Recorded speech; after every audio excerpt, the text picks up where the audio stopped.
Want to extract audio from a video using HandBrake?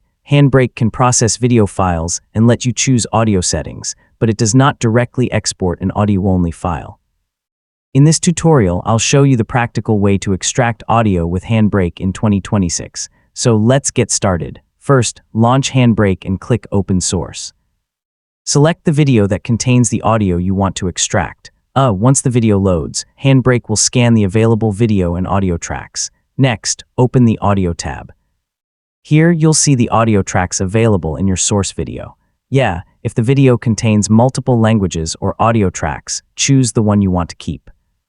Now choose an audio encoder from the available options. You can select a codec and quality setting based on how you plan to use the audio. If your goal is to preserve the original audio as closely as possible, pay attention to whether the selected option re-encodes the audio. Here's the important part. HandBrake is designed primarily for video conversion, so it doesn't provide a simple audio-only export option. You can configure the audio track, but the output still needs to be a supported video container. If you need a standalone MP3, M4A, or WAV file, you'll want to use a dedicated audio extraction or conversion tool after processing the video. If you still want to process the video with HandBrake, review the audio track and choose your preferred output format and destination.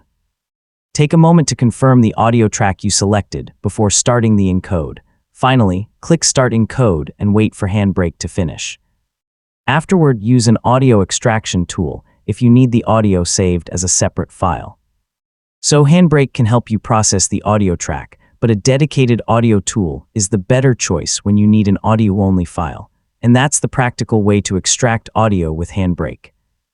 Open your video, select the audio track, configure the audio settings, and process the file. If you need a true audio-only file such as MP3 or WAV, use a dedicated audio extraction tool because HandBrake itself is focused on video encoding. Thanks for watching, and I'll see you in the next tutorial.